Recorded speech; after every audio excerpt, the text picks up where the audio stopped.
যমুনা নদীর পানি বাড়ায় টাঙ্গাইলের নদী পাড়ের মানুষদের মধ্যে শুরু হয়েছে ভাঙন আতঙ্ক। টাঙ্গাইল সদর, কালিহাতী ও ভূঁইয়াপুর উপজেলার নদী তীরবর্তী এলাকার মানুষ উৎকণ্ঠায় দিন পার করছে। অবশ্য পানি উন্নয়ন বোর্ড বলছে ভাঙন প্রতিরোধে প্রকল্প প্রস্তাবনা পাঠানো হয়েছে, অনুমোদন পেলে দ্রুত কাজ করা হবে।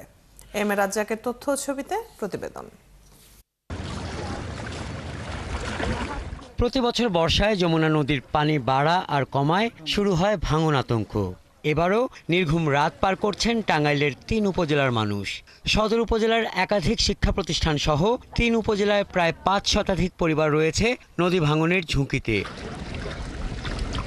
নদী পাড়ের বাসিন্দারা জানান, গত বছর জিও ব্যাগ ফেলে ভাঙন ঠেকানোর কাজ করা হয়, কিন্তু চরপৌলি এলাকায় সেই জিও ব্যাগ সহ কয়েকটি দোকান নদীতে চলে যায়।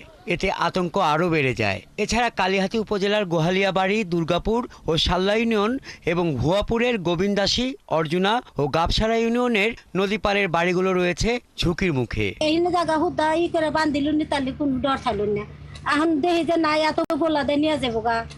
আজকাল যে তাও গম পারি না, ডর করে যে কখন মান নেমে যাবো গা। ইতিমধ্যে আমাদের গ্রামের 3/3 শেষ হয়ে গেছে, মাছের এক অংশ। এইটুকু যদি চলে যায় তাহলে আমরা দেখা যায় আমাদের অস্তিত্ব সংকটের মধ্যে আমরা পড়ে যাবো। এবছর আবার ওই জায়গায় ভাঙছে, এই জায়গায় ডেবে গেছে। মানুষের খুব কষ্ট, খুব অসহায়। এলাকাবাসীর অভিযোগ, স্বাধীনতার পর থেকে ভাঙন রোধে এখনো স্থায়ী কোনো পদক্ষেপ নেয়নি কর্তৃপক্ষ। মানববন্ধন করেও কোনো কাজ হয়নি। আমার মনে হয় এটা নিম্নমানের জিও ব্যাগ দেওয়ার কারণেই এটা ভেঙে গেছে। ঘর বাড়ি সব নদীতে চলে গেছে গা। এর জন্য আমরা সরকারের কাছে স্থায়ী একটা বাঁধ চাই। অবশ্য ভাঙন প্রতিরোধে দ্রুত কাজের আশ্বাস দিলেন পানি উন্নয়ন বোর্ডের নির্বাহী প্রকৌশলী। যেখানে ভাঙন আছে সেখানে আমাদের জরুরি প্রতিরক্ষা ব্যবস্থা করা হবে। আমরা ইতিমধ্যে সার্ভে করেছি এবং আমাদের বরাদ্দ অনুমোদনের জন্য আমার হেডকোয়ার্টারে পাঠিয়েছি। বরাদ্দ অনুমোদন হলেই আমরা কাজ শুরু করতে পারব। যমুনার ভাঙনে প্রতি বছর ক্ষতিগ্রস্ত হয় হাজারো পরিবার। স্থায়ী সমাধান ছাড়া এই সমস্যা থেকে মুক্তি মিলবে না বলছেন নদী পাড়ের বাসিন্দারা। হাসান আহমেদ, ৭১।